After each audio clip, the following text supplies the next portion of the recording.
जय हिंद दोस्तों। आप सभी लोगों का स्वागत है जय स्टडी न्यूज़ पर। इसकी पिछली वीडियो एक अपलोड हो चुकी है कि कैसे हम घटना चक्र को पढ़ें।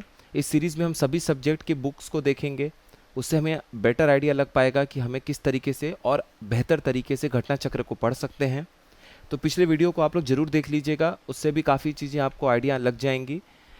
तो देखिए, इसमें चैप्टर की शुरुआत में जो नई वाली एडिशन है 2012 सॉरी 22-23, इन सब एडिशन की जो किताबें हैं घटना चक्र की, उसमें इन्होंने चैप्टर के शुरुआत में दे रखा है आपका थ्योरी पार्ट। उसके बाद ये क्वेश्चन की शुरुआत करते हैं। तो जो थ्योरी पार्ट है वो थोड़ा समरी है, निष्कर्ष जैसा है। जितने अभी तक सवाल आए हुए हैं उनकी व्याख्या है, उनको एक जगह पे इन्होंने थोड़ा सा अच्छे तरीके से अरेंज कर दिया है। तो मैंने आपको पिछले वीडियो में भी बताया था कि आपको उसको ज़रूर पढ़ लेना है। कम से कम 2 बार की रीडिंग ज़रूर कर लीजिए। भले ही आपका तैयार हो टॉपिक, फिर भी आप ज़रूर कर लीजिए, क्योंकि उसमें बहुत सारे फैक्ट हैं छोटे छोटे। उनको जब आप पहले से पढ़ लेंगे और फिर उसके बाद जब क्वेश्चन लगाने के लिए आगे बढ़ेंगे, तो आपको बहुत सारा टॉप पॉइंट ऐसा लगेगा कि ये तो मैंने पहले ही पढ़ लिया है। तो थोड़ा कॉन्फिडेंस फील होता है जब आप क्वेश्चन सॉल्व करते हैं। और काफ़ी सारे लोगों ने ये भी पूछा कि 2017-18 की मेरे पास बुक है, तो उसे लेना चाहिए कि नहीं, नई वाली एडिशन की। तो देखिए, 2020 तक 21 तक की भी अगर आपके पास है तो कोई बात नहीं। अगर 17, 18, 19 ऐसे है तो आप नया ले सकते हैं। उसका कारण क्या है कि हर साल यूपी पीसीएस का एग्ज़ाम हुआ है रेगुलर, और बीपीएससी का भी हुआ है। बीपीएससी में लगभग 10-12 क्वेश्चन हिस्ट्री के ऐसे हैं जो आपके काम के हैं, कम से कम 15-20 क्वेश्चन। और यूपीएससी भी हर साल लेता है एग्ज़ाम। तो पिछले 6 साल में, अगर 2-5 साल में लीजिए आप, 2019 के बाद 2024-23 तक में, 2019 से 23 जोड़ लीजिए आप, तो आपके हो गए 5 साल। 5 साल में यूपीएससी ने कम से कम पूछा 20 से 30 क्वेश्चन एक साल में। तो लगभग 100 से 150 क्वेश्चन यूपीएससी ने पूछ लिया। और लगभग 150 क्वेश्चन के आसपास, या थोड़ा सा उससे अधिक मान सकते हैं कि यूपीपीसीएस ने पूछ लिया। 100 क्वेश्चन के आसपास बीपीएससी ने पूछ लिया। तो 350, 300-350 क्वेश्चन तो आपके लिए ज़रूरी हो ही गए। 250-300 क्वेश्चन पिछले 5 साल में हिस्ट्री में आ गए। ये सिर्फ यूपीएससी, यूपीपीसीएस और बीपीएससी का है। और कुछ मान लीजिए झारखंड या फिर एमपी ने एग्ज़ाम कराया, एमपी ने भी रेगुलर एग्ज़ाम कराया, उसमें से भी कुछ क्वेश्चन आपके काम के होते हैं। अब 300-350 ये नए क्वेश्चन हैं जो पुराने क्वेश्चंस को मिला के बनाए गए हैं। उसके बाद इनका अपना एक्सप्लेनेशन है, कुछ चीज़ें उसमें भी मिल जाती हैं। तो बेहतर है कि आप पिछले 5 साल के क्वेश्चन पेपर्स एक जगह इतने अच्छे तरीके से व्याख्या के साथ मिल जा रहे हैं। वरना आपको सिर्फ क्वेश्चन मिल जाएगा, अलग से व्याख्या नहीं मिलेगा। तो आप ले सकते हैं। अब देखिए, ये वाला जो चैप्टर है मॉडर्न हिस्ट्री का, ये है आपके गवर्नर जनरल, वॉइस रॉय, इसके ऊपर कुछ हिस्ट्री के इस तरह के ऐसे क्वेश्चन पेपर आपके टॉपिक होते हैं, सब्जेक्ट आपका चैप्टर होता है जो थोड़ा लंबा होता है। जैसे कि सामाजिक धार्मिक सुधार वाला जो एक चैप्टर है, सोशो रिलीजियस रिफॉर्म मूवमेंट, उसमें भी आप देखेंगे लगभग 100 से ऊपर क्वेश्चन है। गवर्नर जनरल वाइस रॉय के ऊपर जो टॉपिक है उसमें भी 100 से ऊपर क्वेश्चन है। तो इन बड़े चैप्टर्स को कैसे पढ़ना है? पूरे क्वेश्चंस को एक बार में नहीं देखना है। पहले पिछली वीडियो में जैसे मैंने आपको बताया, पहले यूपीएससी और यूपीपीसीएस के क्वेश्चंस को ढूंढना है। कहीं आपको लगता है कि बहुत इंपॉर्टेंट फैक्ट वाला क्वेश्चन है, भले किसी भी एग्जाम में पूछा गया हो, किसी भी स्टेट के एग्जाम में, वो आपके लिए इंपॉर्टेंट है। जैसे हमने पिछली वीडियो में देखा कि पहले पुर्तगाली गवर्नर कौन थे जिन्होंने ये नीति शुरू की जो भारत आए। तो पहला शब्द जहाँ आ जाएगा वो हमारे लिए इंपॉर्टेंट है। पहली फैक्ट्री कहाँ स्थापित की गई, पहला कानून इसमें कौन सा बनाया गया, इस तरह की जो फैक्ट है वो हमारे लिए हमेशा इंपॉर्टेंट होता है। अब देखिए, इसको कैसे करना है। जैसे मान, इंग्लिश हिंदी से कोई मतलब नहीं है, तरीका सेम है। हम क्वेश्चन बहुत साल सॉल्व नहीं कर रहे हैं, वो आप लोग खुद ही कर लेंगे। बस आपको एक डायरेक्शन मिल जाएगा तो वो बेहतर हो जाएगा। अब देखिए, जैसे ये क्वेश्चन है, तो जैसे नज़र आपकी पड़ी कि यूपीएससी में ये 2007 में आया हुआ क्वेश्चन है, और 2 स्टेटमेंट इसमें दिए हुए हैं। तो ये आपके लिए इंपॉर्टेंट है, क्योंकि अब इस बार आपने आरओ का पेपर देख लिया कि अब यूपी पीसीएस भी जब भी आरओ का पेपर बनाएगा, यूपी पीसीएस का एग्ज़ाम कराएगा, तो आयोग जो है मल्टीपल स्टेटमेंट, एक से अधिक स्टेटमेंट, एजर्शन, रीजन, ये सब पूछेंगे ही पूछेंगे वो लोग। तो सबसे पहले इसमें लिखा है कि रॉबर्ट क्लाइव जो थे वो पहले गवर्नर जनरल थे बंगाल के। अब आपको ये पता होना चाहिए कि पहले गवर्नर जनरल कौन थे बंगाल के, ठीक है। दूसरा, विलियम बेंटिक जो थे वो पहले गवर्नर जनरल थे भारत के। ये तो पॉइंट देखिए सही है। ये पॉइंट अपना गलत है, क्योंकि वॉरेन हेस्टिंग थे।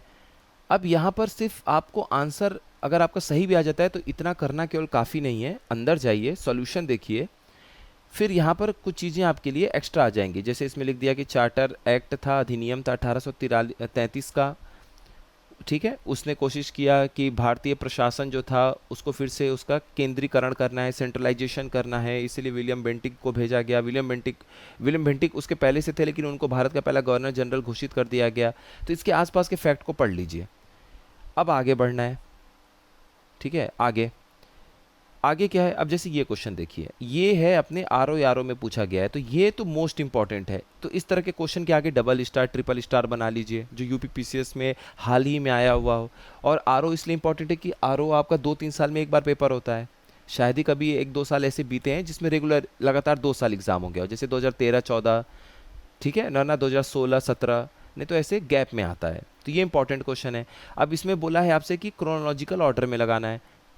तो अब आप यहाँ देखिए, जैसे क्लाइव आए, फिर इलाहाबाद की संधि कब हुई, बक्सर की लड़ाई कब हुई। अब इसके आगे आप अगली बार जब भी इस क्वेश्चन को देखें और आपकी नज़र तुरंत पढ़ते ही रिवीजन हो जाए, तो इसके आगे जो साल है, क्रोनोलॉजी आप कैसे पहचानेंगे। क्रोनोलॉजी आप जो घटनाक्रम है उसको तभी आप सही तरीके से लगा सकते हैं घटित क्रम में, जब आपको साल याद हो।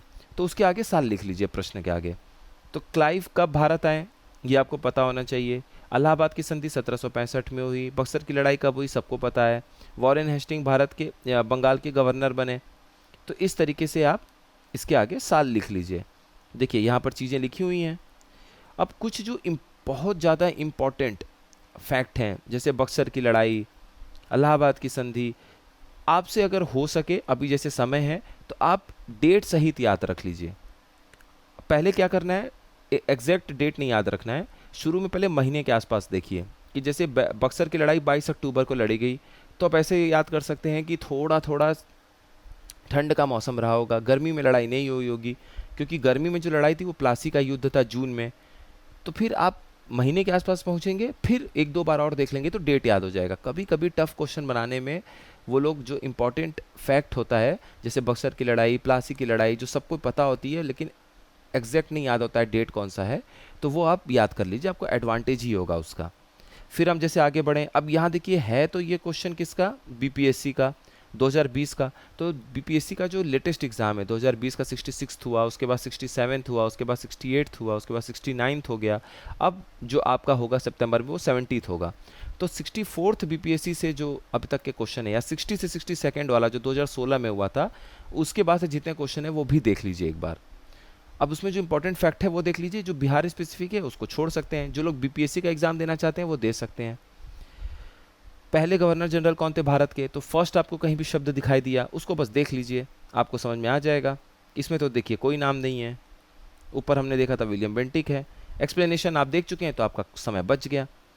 अब ये यूपी पीसीएस के जीआईसी में पूछा गया है। तो अब देखिए ये सब टाइप के जो क्वेश्चन होते हैं ये आम तौर पे नेग्लेक्ट किए जाते हैं, मतलब हम लोग आम तौर पे इनको उतना समय नहीं दे पाते, क्योंकि यूपी पीसीएस जब नज़दीक आएगा उसके प्रीवियस ईयर सवाल को लगाएंगे, आरओ नज़दीक आएगा तो आरओ के सवाल लगाएंगे, ये सब बच जाता है और यहीं से ये लोग प्रश्न बना देते हैं। तो इस तरह के जो एग्ज़ाम के क्वेश्चन हैं जो कभी कभी होते हैं, आप इनको 2 से 3-4 बार लगाइएगा तो आपको अच्छे से समझ में आ जाएगा कि ये पूछना क्या चाह रहे हैं। ये थोड़े से उटपटांग बोल सकते हैं, थोड़े से अलग हट के बोल सकते हैं, ये क्वेश्चन होते हैं इन एग्ज़ाम्स के, लेकिन ये बड़ा मददगार साबित होगा। जब भी टफ क्वेश्चन बनेगा इसी के आसपास का थीम होता है। आगे देखते हैं। देखिए फिर ये सॉल्यूशन है, सॉल्यूशन भी आप पढ़ लेंगे तो आपको लगभग लगेगा कि चलो एक तैयारी मेरी हो गई फैक्ट के ऊपर। उसके बाद देखिए, अब जैसे ये क्वेश्चन है रेवेन्यू इंस्पेक्टर का 2014 का, यूपीपीएससी की तरफ से कराया गया था, ठीक है। अब ये जो क्वेश्चन है ये भी इंपॉर्टेंट है, क्योंकि यहाँ क्वेश्चन क्या लिखा है कि जब एशियाटिक सोसाइटी कलकत्ता में स्थापित हुई तो उस समय गवर्नर जनरल कौन थे बंगाल के, ये आपके सामने क्वेश्चन है। तो एशियाटिक सोसाइटी जो था वो कब स्थापित हुआ था, 1784 में हुआ था, और अपने जो वॉरेन हेस्टिंग्स थे वो 1773 से 85 तक थे। अगर आपको ये भी पता है और आपको एक क्वेश्चन देखिए, अभी देखिए इसमें 2 क्वेश्चन बन गया ना। एक आपका ये पूछ सकता है कि एशियाटिक सोसाइटी जो कलकत्ता में स्थापित है वो कौन से साल में हुआ था, तो 1784। अब यहाँ घुमा के पूछ लिया, अगर आपने व्याख्या पढ़ा है कि अच्छा 1784 में हुआ था और थोड़ा सा दिमाग लगा लिया कि अच्छा 1773 से 85 के आसपास तो वॉरेन हेस्टिंग्स है। अब आप मान लीजिए 2-3 बार पढ़ने के बाद इसको रिवाइज नहीं भी करते हैं, अब एग्ज़ाम में आप बैठते हैं और यही क्वेश्चन उठ कर आता है इस टाइप से, तो आप इसको सही कर लेंगे। क्यों? क्योंकि आपने उस समय ये ध्यान रख लिया था कि कौन से साल स्थापित था। उस साल से आप तुरंत एग्जाम में ये सोच सकते हैं कि गवर्नर जनरल कौन होंगे। जो फेमस हैं, इंपॉर्टेंट गवर्नर जनरल हैं, उनका साल आपको याद होना चाहिए रेंज में, कि कब से कब कौन रहा। 2 बार 3 बार 4 बार देखेंगे, याद हो जाएगा, कोई इतना कठिन वाली बात नहीं है। तो यहाँ पर आपको समझ में आ गया कि इसका आंसर क्या हो जाएगा, वॉरेन हेस्टिंग्स। और जब आप इसका एक्सप्लेनेशन देखेंगे तो यहाँ साफ साफ केवल 2 लाइन में बात लिख दी गई है कि वॉरेन हेस्टिंग गवर्नर जनरल थे बंगाल के, जब एशियाटिक सोसाइटी को 15 जनवरी 1784 में, डेट का मतलब नहीं है, सिर्फ ईयर याद रखना है, डेट आपको सिर्फ सबसे महत्वपूर्ण जो इवेंट हुआ है बस उसी का याद रखना है। जैसे प्लासी के युद्ध याद रख लिए आप, कब हुआ।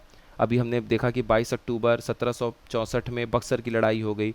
इस तरह से बस कुछ 4-5 ऐसे ही याद रखने डेट सहित, बाकी सब ईयर याद रखिए। आगे देखते हैं। अब देखिए, एक बार आपने यहाँ पर एशियाटिक सोसाइटी से जुड़ा हुआ देख लिया, अब इसी को एजर्शन रीजन के रूप में पूछ लिया। अब ये यूपीएससी का क्वेश्चन हो सकता है, ये यूपीपीसीएस प्री 2019 का ही क्वेश्चन है। तो देख रहे हैं 2019 का क्वेश्चन है और ये क्वेश्चन था 2014 का यूपीपीएससी का। तो अगर आपने उसी समय एशियाटिक सोसाइटी कलकत्ता के बारे में 5-6 लाइन एक्स्ट्रा पढ़ लिया, तो जब 2019 में आप बैठेंगे, अब मान लीजिए आपको, अब देखिए, एक तो है कि आपने पढ़ लिया, आपकी तैयारी है, तो आपने खटाक से क्वेश्चन सॉल्व कर लिया। अब मान लीजिए यही क्वेश्चन आ गया, आपने फैक्ट तो पढ़ा था, समझ नहीं डेवलप की थी, तो हम इस तरह के क्वेश्चन को कैसे सॉल्व करते हैं एग्जाम में। अब क्वेश्चन आ गया कि एशियाटिक सोसाइटी जो है बंगाल का, वो स्थापित किया गया वॉरेन हेस्टिंग के समय में, और उन्होंने उसका प्रेसिडेंट बनने का ऑफर को ठुकरा दिया, क्योंकि उन्होंने कहा कि मुझसे भी ज़्यादा एक स्कॉलर आदमी, पढ़ा लिखा आदमी जो इस पद के लिए लायक है, वो है विलियम जोन्स। अगर आपने फैक्ट इतना भी पढ़ लिया होगा कि 1784 में जब ये एशियाटिक सोसाइटी स्थापित हुआ बंगाल में, तो उस समय कौन थे जिन्होंने स्थापित किया, तो आपने पढ़ा होगा विलियम जोन्स। विलियम जोन्स का नाम आता ही आता है, आपके नोट्स में भी आएगा। जोनाथन जो ट्रंकन है, जोनाथन डंकन जो है, जोनाथन डंकन जो है, उनका नाम आता है संस्कृत कॉलेज स्थापित करने में उत्तर प्रदेश में, जो आज संस्कृत यूनिवर्सिटी है बनारस में। संपूर्णानंद संस्कृत यूनिवर्सिटी जिसे हम बोलते हैं, संपूर्णानंद जी अपने उत्तर प्रदेश के दूसरे नंबर पे सीएम थे, संपूर्णानंद जी थे, तो उनके नाम पे रखा गया। अब यहाँ पर आपको पता है कि विलियम जोन्स सही है, तो आपको ये याद रखने की जरूरत नहीं है कि उनको ऐसा लगा है कि नहीं है। एजर्शन मान लीजिए सही है, विलियम जोन्स फैक्ट याद है, ये सही है। रीजन, कारण क्या है, वॉरेन हेस्टिंग्स खुद एक बड़े स्कॉलर थे, और ओरिएंटलिस्ट का मतलब क्या है, ओरिएंटलिस्ट का मतलब था उस समय कि जो लोकल भाषाएं थी भारत की, उसको प्रमोट करना चाहते थे, उसको बढ़ावा देना चाहते थे। तो ये ओरिएंटलिस्ट थे जो चाहते थे कि संस्कृत, पर्शिया और अरेबिक भाषा को लोग जाने। तो इस केस में आप ए के साथ जाइए कि दोनों ही सही है और रीजन इसका सही एक्सप्लेनेशन है, और आंसर देखिएगा यही निकलेगा, बोथ ए और आर सही है और आर इसका करेक्ट एक्सप्लेनेशन है। इस तरीके से आप क्वेश्चंस को अप्रोच कर सकते हैं। अब ये देखिए, ये यूपीपीसीएस 2006 का क्वेश्चन है। अब सोचने में लगेगा कि ये तो पुराना क्वेश्चन है। अगर आप सिर्फ पीवाईक्यू खरीद के लगाएंगे यूपीपीसीएस की, तो वो आमतौर पे 2009, 2010 से 2023 तक कवर होता है। लेकिन अगर आप घटना चक्र को सीरियसली लगाएंगे तो इसमें 2006, 2007, 2005 के वो सवाल आप लगा लेंगे जो शायद घूम फिर के कहीं ना कहीं अब भी आएगा। तो जैसे यहाँ लिखा हुआ है कि जो नीति है सिक्योरिटी सेल की, ये किससे जुड़ी हुई है। मान लीजिए क्वेश्चन है, तो इस क्वेश्चन का आंसर भी वॉरेन हेस्टिंग्स है। जब आप इसको पढ़ लेंगे, इसके कारण को कि ऐसा कब हुआ, तब आपका और ज़्यादा इसमें समझ डेवलप हो जाएगा। तो देखिए, इसमें इन्होंने क्या कर दिया, इसमें इन्होंने सब कुछ डाल दिया। सिक्योरिटी सेल या सीज करने की नीति कब थी, सबऑर्डिनेट अलग होने की नीति कब थी, यूनियन पॉलिसी कब थी, पॉलिसी ऑफ इक्वल यूनियन, मतलब इस तरीके से इन्होंने बांट दिया। कभी भी इससे जुड़ा हुआ कुछ क्वेश्चन है तो आप इसको भी सही कर लेंगे।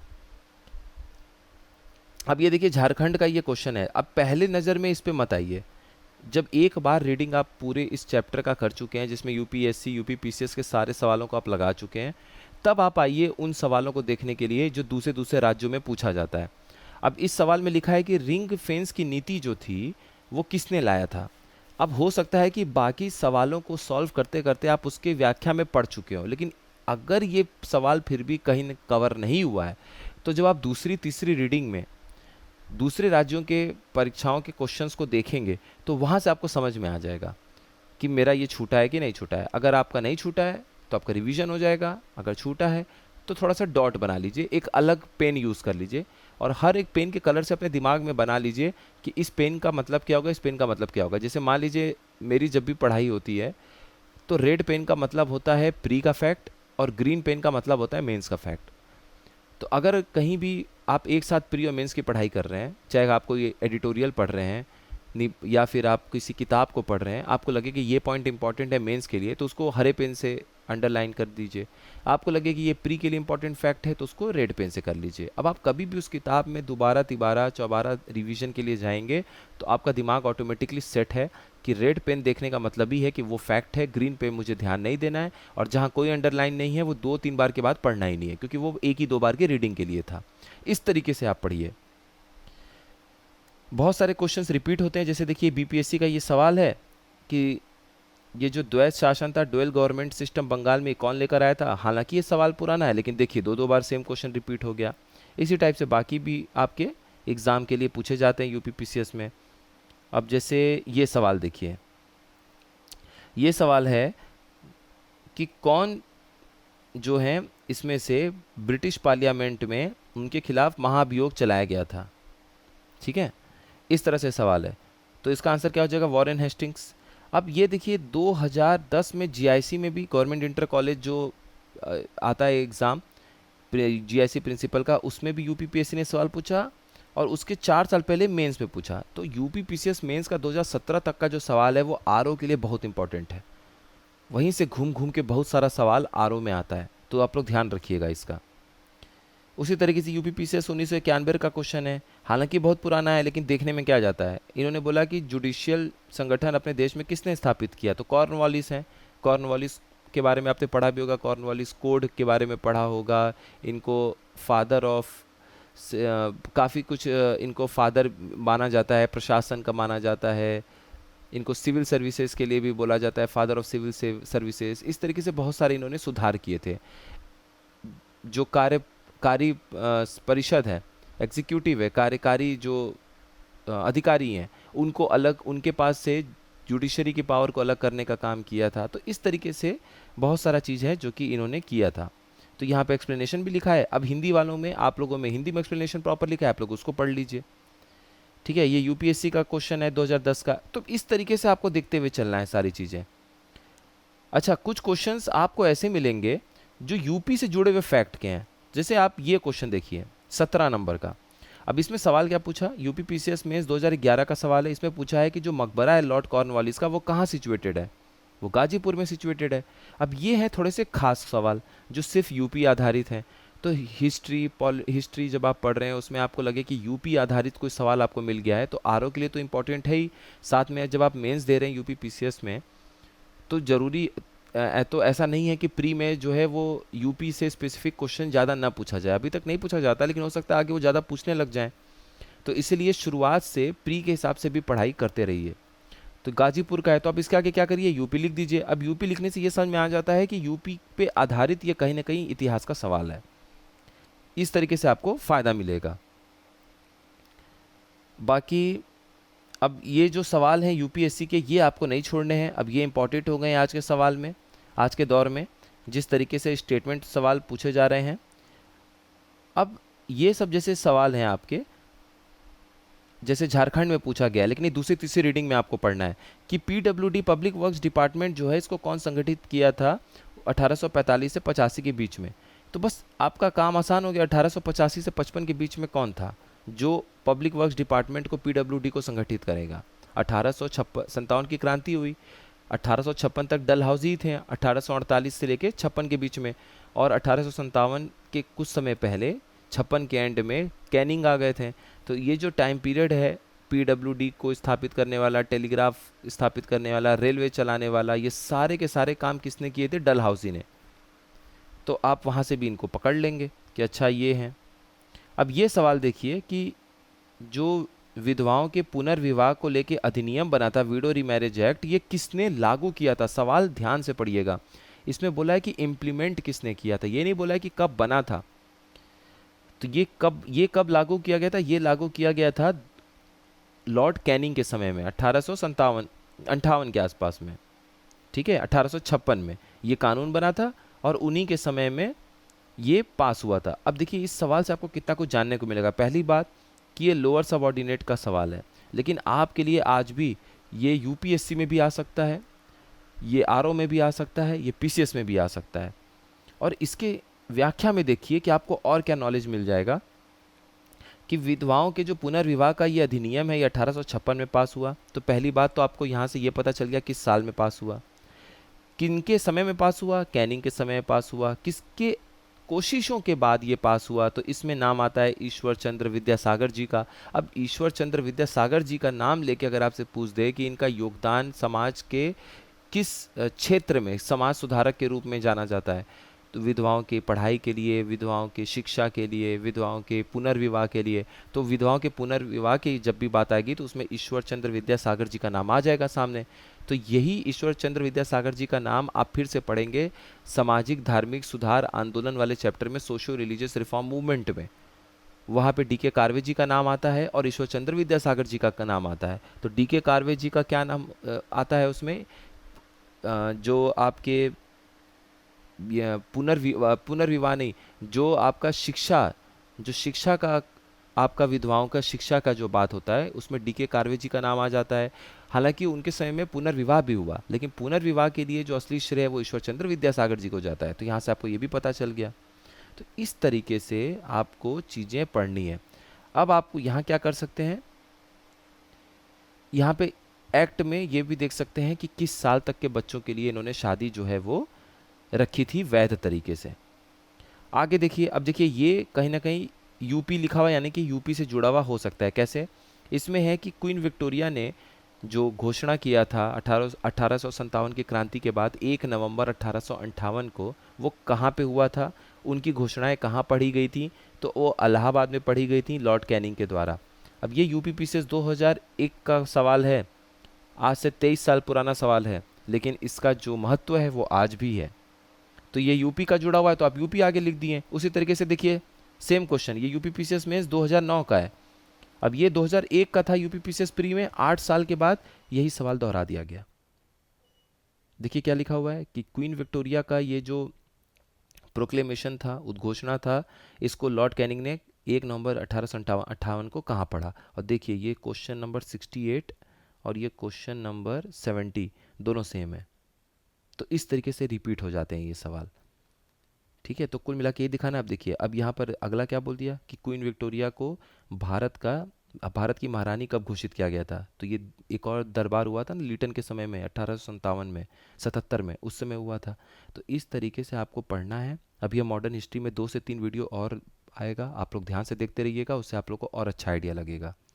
ठीक है, तो यहीं पे अपना वीडियो कंप्लीट करते हैं। आप सभी लोगों का बहुत बहुत धन्यवाद।